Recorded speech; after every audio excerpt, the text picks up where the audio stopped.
Saya tidak sependapat menyatakan Pancasila dasar negara, karena tidak ada penunjuk bahwa Pancasila dasar negara mana, pasal berapa, ayat berapa, nggak ada. Yang ada pasal 29 ayat 1 Undang-Undang Dasar 45 menyatakan dasar negara Republik Indonesia adalah ketuhanan yang Maha Esa. Itu exactly tertulis, skriptualis, konkret.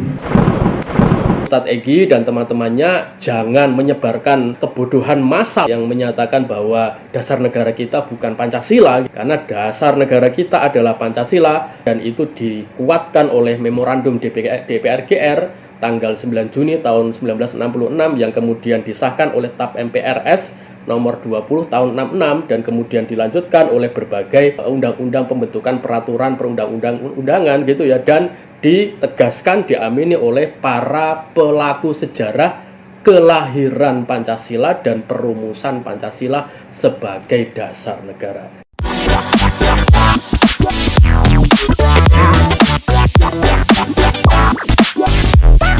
Salam Pancasila. Bertemu dengan Silapedia Pancasila sebagai ilmu. Kali ini saya akan membahas pandangan yang menyatakan bahwa dasar negara kita itu bukan Pancasila, melainkan ketuhanan yang Maha Esa.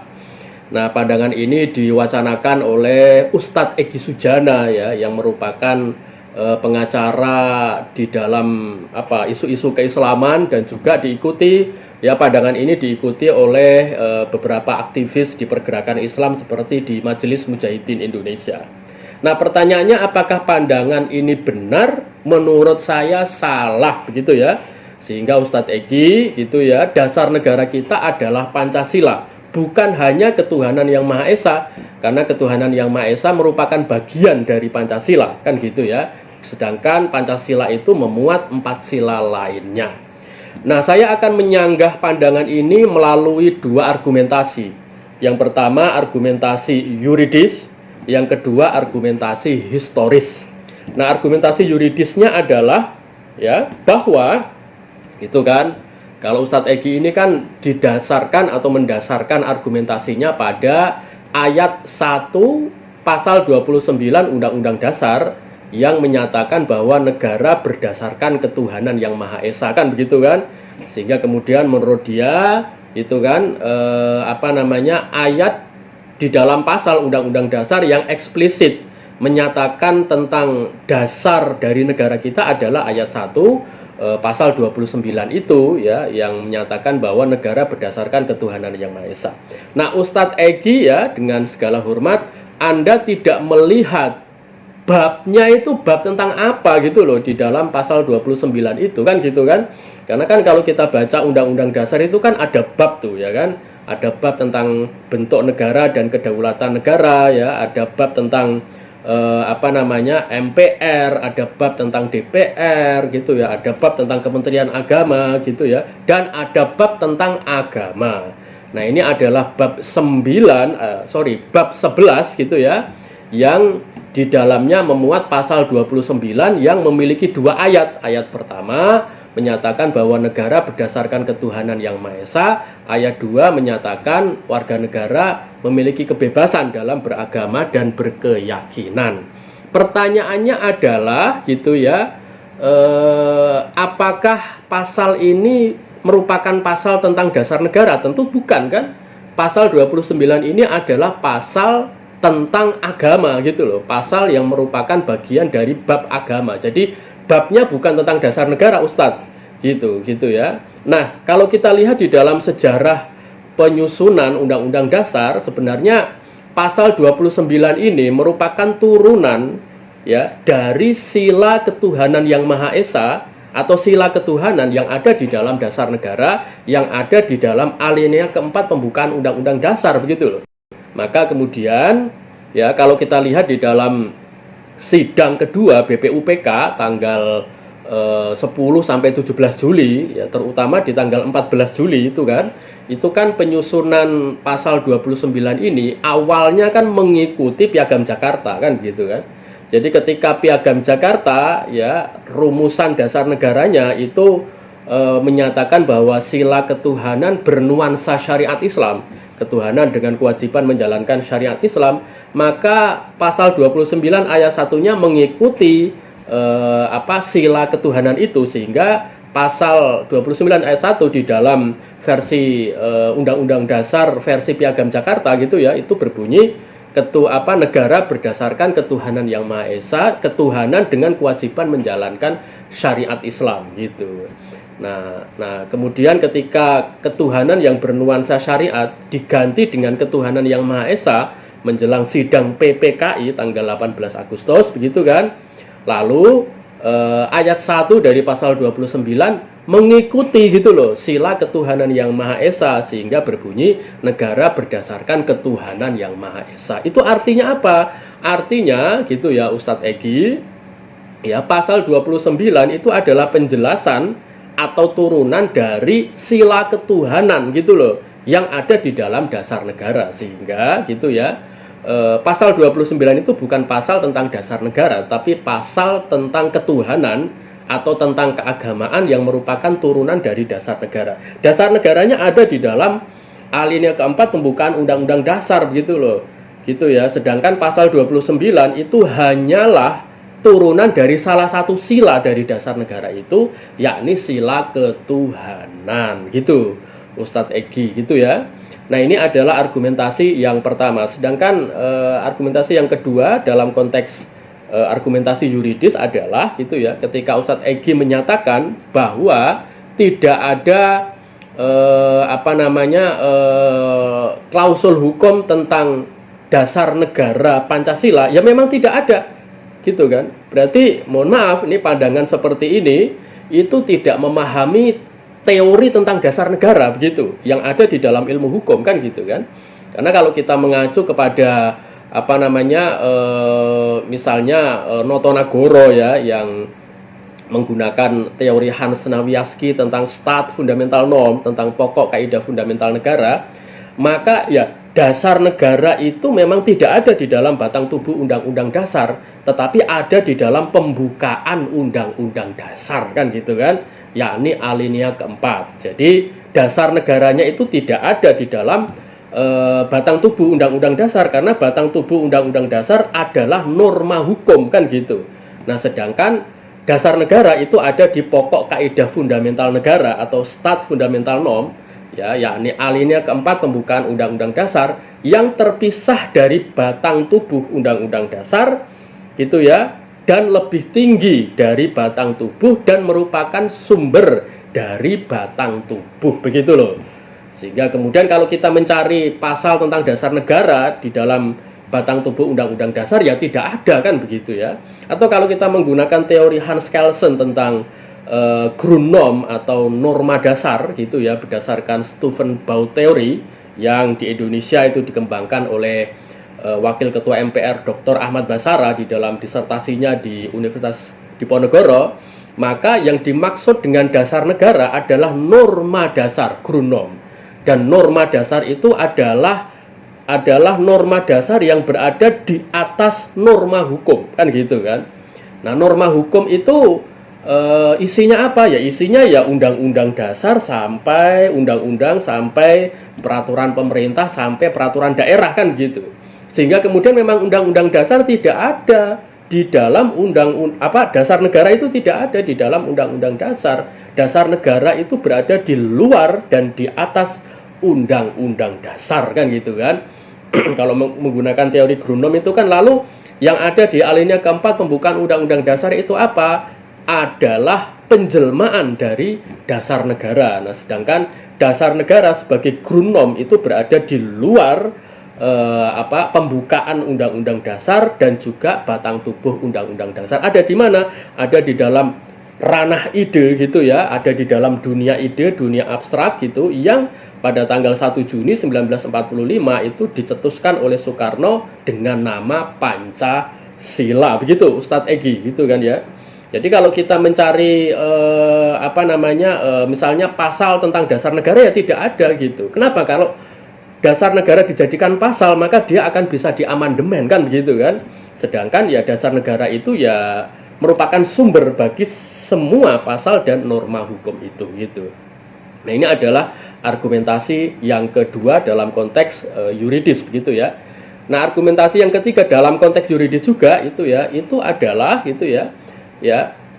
Meskipun tidak ada pasal tentang dasar negara gitu ya, tetapi dasar negara dengan nama Pancasila dan berisi 5 sila Pancasila yang ada di dalam alinea keempat pembukaan Undang-Undang Dasar itu telah disepakati Ustadz Egy ya dan teman-temannya ya tidak hanya oleh PPKI gitu ya, tetapi juga oleh Dewan Perwakilan Rakyat begitu loh gitu loh. Nah, kenapa? Karena memang persoalan dasar negara ini kan secara yuridis historis itu memang sudah disepakati oleh sidang PPKI gitu kan pada tanggal 18 Agustus 1945. Tetapi secara yuridis ideologis gitu itu kan membutuhkan legitimasi dari rakyat Indonesia melalui perwakilannya di Dewan Perwakilan Rakyat, dan itu mengalami proses sejarah yang panjang sampai apa? Sampai dekret presiden ya 5 Juli 1959 gitu kan, yang menegaskan kefinalan dari Undang-Undang Dasar yang di dalamnya ada pembukaan, yang di dalamnya ada rumusan Pancasila gitu. Dan dekret presiden yang terbitkan oleh Presiden Soekarno yang menegaskan bahwa Piagam Jakarta merupakan dokumen historis yang menjiwai pembukaan Undang-Undang Dasar dan Pancasila itu diterima oleh DPR GR ya, Dewan Perwakilan Rakyat Gotong Royong, yang menyusun suatu memorandum ya Ustadz Egy kan gitu kan, menyusun suatu memorandum yang disahkan pada tanggal 9 Juni 1966 kan gitu. Nah, memorandum DPR GR inilah gitu ya yang menegaskan bahwa pertama, Pancasila adalah sumber segala sumber hukum. Yang kedua, Pancasila yang merupakan sumber segala sumber hukum itu adalah dasar negara. Sehingga kemudian di dalam memorandum DPR GR yang merupakan kesepakatan pertama dari rakyat Indonesia melalui Dewan Perwakilan Rakyat gitu ya, itulah kesepakatan pertama di dalam parlemen yang menyatakan dan menegaskan bahwa dasar negara kita adalah Pancasila. Jadi kalau Ustadz Egy dan teman-temannya menyatakan bahwa tidak ada sama sekali pernyataan dasar negara kita adalah Pancasila, nah itu tolong dibaca itu memorandum DPR GR yang ditetapkan pada tanggal 9 Juni 1966 yang disahkan oleh TAP MPR nomor 20 tahun 1966 tentang memorandum DPR GR tadi mengenai sumber tertib hukum dan tata urutan peraturan perundang-undangan di Indonesia kan gitu. Jadi kan itu TAP MPR tentang memorandum DPR GR. Nah, memorandum DPR GR-nya tentang apa? Sumber tertib hukum gitu loh. Nah, sumber tertib hukumnya itu apa? Ya, Pancasila itu sebagai sumber segala sumber hukum. Nah, Pancasila itu apa? Pancasila adalah dasar negara. Sehingga kemudian kalau tadi misalnya saya menyatakan bahwa dasar negara tidak boleh diatur oleh norma hukum. Nah, TAP MPRS ini yang merupakan norma hukum ini tidak mengatur tentang dasar negara, melainkan mengatur tentang fungsi turunan dari dasar negara, yakni sebagai sumber segala sumber hukum. Tetapi yang terpenting di dalam TAP MPR ini adalah memorandum DPR GR gitu ya, yang untuk pertama kali gitu ya Republik Indonesia ini menyatakan bahwa dasar negara kita adalah Pancasila. Nah, TAP MPRS nomor 20 tahun 66 ini kan kemudian dilanjutkan gitu kan ya oleh TAP MPR nomor 3 tahun 2000 tentang sama sumber tertib hukum di Indonesia dan tata urutan perundang-undangan, yang di dalamnya menegaskan bahwa Pancasila adalah sumber segala sumber hukum. Nah, Pancasila yang mana? Pancasila yang merupakan dasar negara kita yang ada di alinea keempat pembukaan Undang-Undang Dasar. Dan tradisi yuridis itu kemudian masih dikembangkan dalam bentuk undang-undang pembentukan peraturan perundang-undangan kan gitu kan. Sejak Undang-Undang nomor 10 tahun 2004, lalu kemudian direvisi menjadi Undang-Undang nomor 12 tahun 2011 tentang pembentukan peraturan perundang-undangan, sebagaimana diubah 2 kali oleh Undang-Undang nomor 13 tahun 2022 tentang pembentukan peraturan perundang-undangan, yang prinsip yuridisnya sama. Pertama gitu kan, Pancasila adalah sumber segala sumber hukum. Yang kedua, Pancasila yang sumber segala sumber hukum itu adalah Pancasila sebagai dasar negara kita. Lalu kemudian dijelaskan juga bahwa Pancasila adalah ideologi negara dan Pancasila adalah filsafat dasar negara. Nah, jadi kalau teman-teman, Bapak Ibu ingin menemukan dokumen yuridis tentang penegasan bahwa dasar negara kita adalah Pancasila, ya ada di dalam berbagai penjelasan ya tentang Pancasila sebagai sumber segala sumber hukum itu gitu. Sehingga kemudian kalau ada yang menyatakan bahwa tidak ada sama sekali pernyataan hukum yang menyatakan bahwa dasar negara kita adalah Pancasila, nah itu berarti Anda semua tidak baca itu gitu ya. Pertama, memorandum DPR GR yang disahkan oleh TAP MPRS nomor 20 tahun 66 itu gitu loh. Nah, karena memang memorandum DPR GR itu sangat penting sekali ya teman-teman dan Bapak Ibu, karena memang sejak Indonesia berdiri sampai memorandum DPR GR itu tadi ya, Pancasila itu baru diterima secara yuridis legislatif gitu ya, itu di dalam memorandum DPR GR itu gitu.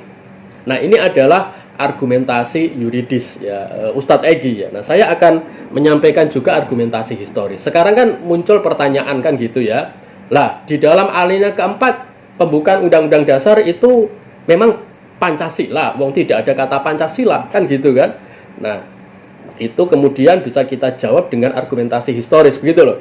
Jadi, yang ada di dalam alinea keempat pembukaan Undang-Undang Dasar adalah Pancasila tanpa nama Pancasila, begitu loh Ustadz Egy dan teman-teman gitu ya. Jadi Pancasila tanpa nama Pancasila itulah yang ada di dalam alinea keempat pembukaan Undang-Undang Dasar. Artinya pertama gitu ya, yang ada di dalam alinea keempat pembukaan Undang-Undang Dasar adalah sila-sila Pancasila itu gitu loh. Gitu kan, sila ketuhanan, kemanusiaan ya, kebangsaan, kerakyatan dan keadilan sosial. Ini adalah Pancasila tanpa dinamai Pancasila gitu loh. Gitu. Nah, lalu yang kedua gitu kan, lalu kan muncul pertanyaan lagi. Loh, Anda menyatakan bahwa kelima sila Pancasila itu dari mana kan gitu kan? Gitu ya. Ya, dari usulan pertama tentang Pancasila yang diusulkan oleh Insinyur Soekarno di 1 Juni 1945 gitu loh. Gitu. Nah, kan kemudian lalu muncul pertanyaan, loh bukannya sila-silanya beda kan gitu. Nah, itu yang menjadi persoalan dari bangsa ini gitu ya, ketidaktahuan bahwa gitu ya, pertama secara tematik 5 sila Pancasila yang ada di dalam alinea keempat pembukaan Undang-Undang Dasar itu sama ya dengan 5 sila yang diusulkan oleh Soekarno pada tanggal 1 Juni 1945 kan gitu. Kalau kita lihat di dalam pidato 1 Juni itu kan untuk pertama kali Soekarno ya mengusulkan sila-sila yang sama ya dengan yang ada di alinea keempat pembukaan Undang-Undang Dasar, kebangsaan, pri kemanusiaan gitu ya, atau internasionalisme atau pri kemanusiaan, lalu kemudian demokrasi, lalu kesejahteraan sosial dan ketuhanan yang Maha Esa. Ini jangan salah baca gitu ya, karena Soekarno di sidang pertama itu menyatakan hatiku akan berpesta raya kalau saudara-saudara sepakat Indonesia merdeka berasaskan ketuhanan yang Maha Esa. Jadi ketuhanan yang Maha Esa di dalam Pancasila untuk pertama kali dicetuskan oleh Soekarno sebagai penggali dan pengusul Pancasila, sehingga kemudian ketika ketuhanan yang Maha Esa itu masuk lagi di dalam Pancasila resmi, ya sudah, berarti secara tematik sila-sila Pancasila antara 1 Juni dengan Pancasila resmi itu sama begitu ya. Ini siapa yang menyatakan? Yang menyatakan ini adalah Ki Hajar Dewantoro di dalam bukunya yang berjudul Pancasila yang terbit tahun 1950. Beliau menyatakan bahwa isi Pancasila itu adalah ciptaan dari Soekarno kan gitu. Nah, isi itu apa? Isi ya tema dari 5 sila Pancasila itu gitu. Nah, yang berubah kan sistematikanya saja kan begitu kan. Kebangsaan sila pertama menjadi sila ketiga, kemanusiaan tetap sila kedua kan gitu ya. Demokrasi yang awalnya sila ketiga menjadi sila keempat, kesejahteraan sosial yang awalnya sila keempat menjadi sila kelima, ketuhanan yang awalnya sila kelima menjadi sila pertama. Tetapi temanya sama. Lalu yang kedua, konsep dasar dari Pancasilanya itu sama gitu loh. Gitu ya.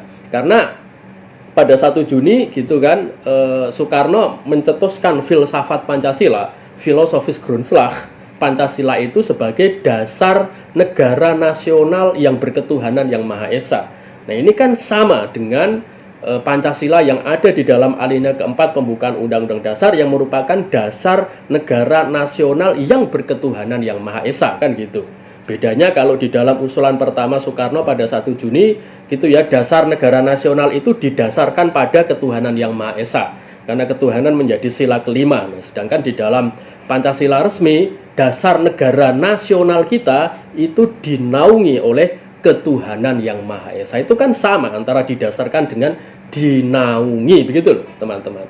Sehingga kemudian kesamaan antara Pancasila yang diusulkan oleh Soekarno pada 1 Juni dengan Pancasila yang ada di dalam alinea keempat yang merupakan dasar negara gitu ya, itu yang membuktikan gitu ya, yang menjelaskan bahwa yang ada di dalam alinea keempat pembukaan Undang-Undang Dasar adalah Pancasila gitu ya. Pancasila itu yang mana ya? Pancasila yang pertama kali diusulkan oleh Soekarno pada tanggal 1 Juni, dan pandangan seperti ini saya hanya menggunakan pandangan dari para pendiri bangsa, Ki Hajar Dewantoro, lalu kemudian Bung Hatta di dalam buku beliau Pengertian Pancasila, lalu Mr. Muhammad Yamin di dalam buku beliau yang berjudul Sistema Filsafah Pancasila yang beliau pidatokan di dalam peringatan hari lahir Pancasila pada tanggal 5 Juni 1958, di mana Yamin menyatakan bahwa Soekarno adalah tokoh yang pertama kali mengusulkan Pancasila, dan ajaran filsafah Pancasilanya itu lalu disepakati oleh para pendiri bangsa menjadi dasar negara gitu. Nah, seperti itu teman-teman ya, sehingga kemudian ya dasar negara kita itu ya Pancasila gitu ya, meskipun tidak ada kata Pancasila di dalam alinea keempat pembukaan Undang-Undang Dasar, tetapi yang ada di alinea keempat pembukaan Undang-Undang Dasar yaitu adalah Pancasila gitu loh. Secara konseptual gitu ya, secara tematik sila-silanya itu adalah gagasan filsafat Pancasila yang pertama kali dicetuskan oleh Soekarno ya pada 1 Juni 1945 dengan nama Pancasila begitu. Jadi kan kalau kita ingin mengetahui apa bukti bahwa alinea keempat pembukaan Undang-Undang Dasar bernama Pancasila, nah itu kan kita ketahui dari pidato 1 Juni Soekarno yang menamai kelima sila yang ada di dalam, yang kemudian masuk di dalam alinea keempat pembukaan Undang-Undang Dasar itu dengan nama Pancasila, kan gitu kan. Jadi kita tidak akan bisa menemukan nama Pancasila di dalam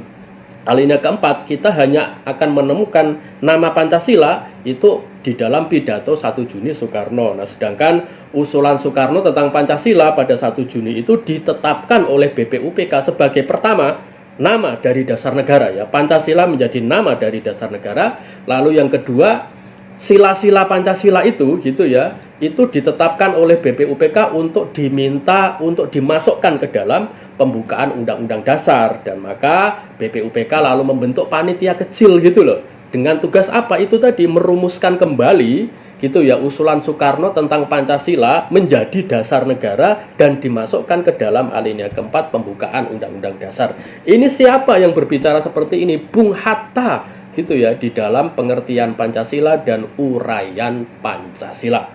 Jadi Ustadz Egy dan teman-temannya jangan menyebarkan kebodohan massal ya, yang menyatakan bahwa dasar negara kita bukan Pancasila gitu, karena dasar negara kita adalah Pancasila ya, dan itu dikuatkan oleh memorandum DPRGR tanggal 9 Juni tahun 1966 yang kemudian disahkan oleh TAP MPRS nomor 20 tahun 66 dan kemudian dilanjutkan oleh berbagai undang-undang pembentukan peraturan perundang-undangan gitu ya, dan ditegaskan diamini oleh para pelaku sejarah kelahiran Pancasila dan perumusan Pancasila sebagai dasar negara. Terima kasih, salam Pancasila.